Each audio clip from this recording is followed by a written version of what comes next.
Hi, this is Stacey Hyde, and we're back for another episode of Better Financial Health in 15 minutes or less.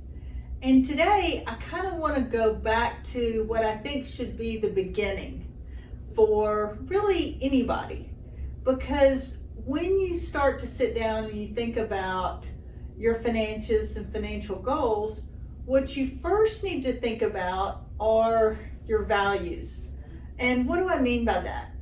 What's important to you when you look at these are the most important things for me? For me, it's time with my family, time with my tennis friends, and time outside, particularly for me in Colorado. So those are the things that are very, very important to me and things that I want to focus on. So I don't want to set any goals that are the opposite or won't allow me to stay in sync with my values. And that can sound a little bit hokey or whatever, but it really becomes sort of your financial compass, so to speak. Is this, and when you look at, should I take this job? Should I buy this house? Should I buy this car? If it's going to impact substantially your ability to stay true to your values, then you're not going to want to do it. But if something is absolutely in line with what you're trying to do overall, you're going to want to do that. So let me give you an example. I had a client, wonderful couple. They have 2 adult children.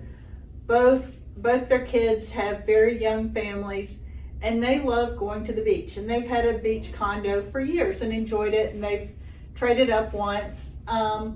But it had gotten to where now both families lived closer to the beach. The whole family loves going to the beach.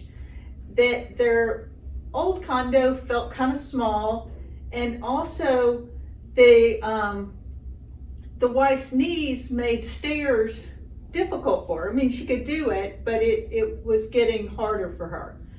And they had an opportunity to buy a larger condo that had an extra bedroom, the primary suite on the main floor. So that was really cool, but it was a lot of money. And so they came to me and they said, can we do this? Well, I ran the numbers, and it wasn't going to impact their ability to do kind of what they like to do on a day in, day out basis. And they were like, because they're regular people. I mean, they're affluent, but they're not the type of, gazillionaires that this is just an easy decision. And they were really worried about it. And what I went back to is we had put their values was to spend time with their family, that their grandkids from both their kids would grow up and have a relationship so the cousins would be close. And it fit their values. So yeah, this goal made sense for them. And so we figured out how to do it, and they're very excited about it. So that is an example of deciding to do something that was in alignment with their values. So, and that's what I want people to understand, because saving money, you can get so obsessed with saving money that you forget that money is actually a tool. So you have time, talent, and attention, and money, financials too. And you want to make sure that you're using your resources to do things that give you joy, because it's not about how much you can accumulate. Yes, we encourage people to start early because it's so much easier to accumulate enough, and I'll get back to that in just a minute, if you start early and you don't have to make as many sacrifices, generally speaking, if you do start early for savings. So you want to think about what gives you joy. And if it gives you joy, you want to do that. You want to, if you like to camp, I don't, give me a Holiday Inn any day. But if you like to camp and spend time outside or run long distances and go do it in beautiful places, that's worthy of a goal, and it's just as important as saving for retirement. So you have your short-term goals or shorter term, and then you have your longer term goals. And your shorter term goals could be saving up for a down payment, saving up to cover medical expenses associated with pregnancy or something like that. I will tell you, and my father was absolutely right, if everyone waited until they could afford to have children, we would have no children in this world. So that's just something that it sort of takes care of itself, amazingly enough.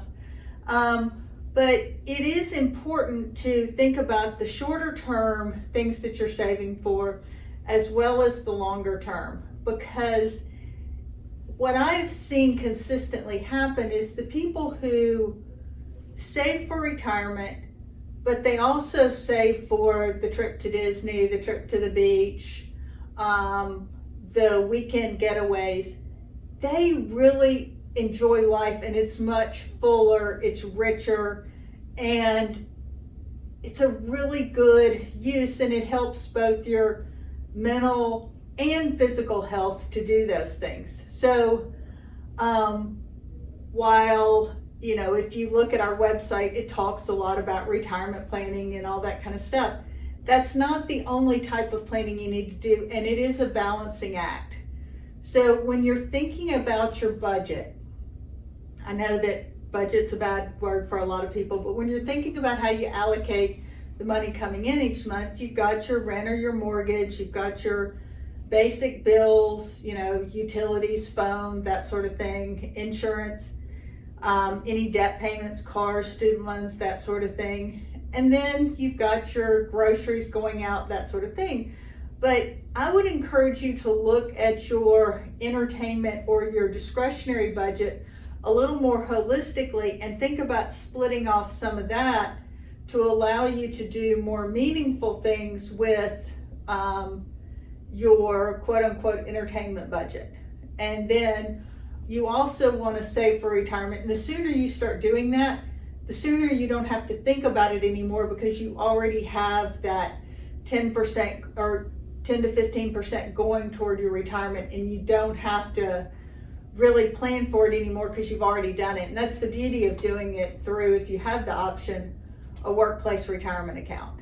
So just wanted to give you that to think about, to sit down, especially if you've got a partner, sit down, define your values, and then use those values to create your goals, because then I think it'll make a lot more sense, and it'll be easier to remind yourself why you're doing what you're doing along the way. Thanks for tuning in. Have a great day. This is Stacey Hyde with Better Financial Health in 15 minutes or less.